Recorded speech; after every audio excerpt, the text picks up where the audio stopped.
বন্ধুরা দেখো কড়াই চাপিয়ে দিয়েছি, তেলও বসিয়ে দিয়েছি।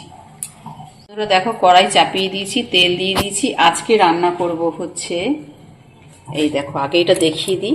এখানে দুটো মাছের মাথা আছে, 4 টুকরো করা। এইটা দিয়ে রান্না করব হচ্ছে বাঁধাকপি সেদ্ধ করে রেখেছি, পেঁয়াজ কুচানো দেব, টমেটো দেব, আর এখানে হচ্ছে বাটা মশলা আছে, লঙ্কা আছে, আদা আছে। এবার এটা সোমবার দিয়ে দেবো, তেজপাতা আর শুকনো লঙ্কা দিয়েছি। এবার দেবো একটু সাদা জিরে।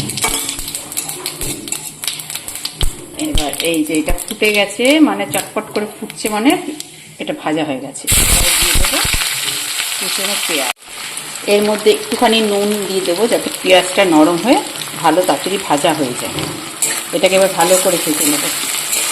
অনেকে অনেক রকমভাবে রান্না করেছে, তা তোমরা একবার এইভাবে রান্না করে খেয়ে দেখো। মাছের মাথা দিয়ে বাঁধাকপি দারুণ লাগে খেতে, কিন্তু এটাকে একটুখানি ভালো করে ভেজে নিই। পেঁয়াজটা ভাজা হয়ে গেছে, এবার দিয়ে দেবো টমেটোটা।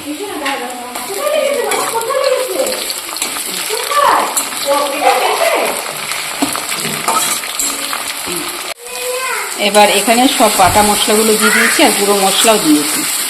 বাটা মশলার মধ্যে আছে আদা, টমেটো, কাঁচা লঙ্কা, আর গুঁড়ো মশলা আছে জিরের গুঁড়ো, ধনের গুঁড়ো, হলুদ আর লাল লঙ্কা, আর নুন তো দিতেই হবে।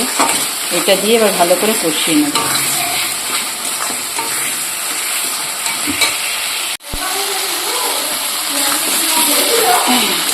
না না, ওই ভরতেই না তো, এটা তো তেল ছাড়তে শুরু করেছে। এবার দেবো মাছের মাথাটা দিয়ে এবার কষানো।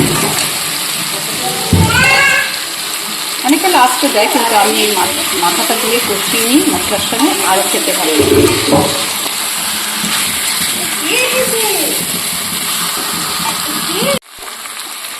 এই দেখো বাঁধাকপি দিয়ে আমার কষানো প্রায় হয়ে এসছে।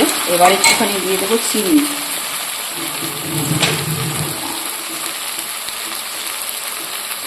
এবার চিনি দিয়ে এটাকে আবার কিছুক্ষণ কষাবো, কষিয়ে তারপরে গরম মশলা দিয়ে নামিয়ে দেবো।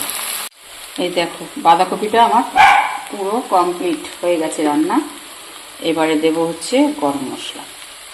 এই গরম মশলাটা না আমি বাড়িতে বানিয়েছি, মানে সব কিছু কিনে ওটাকে অ্যাঞ্জেলের জন্য কি কথা বলবো, মিক্সিতে গুঁড়ো করে নিয়েছি সব গরম মশলাগুলো দিয়ে, একটু ভেজে নিয়েছি, এর জন্য এরকম সুন্দর পাউডারটা হয়েছে।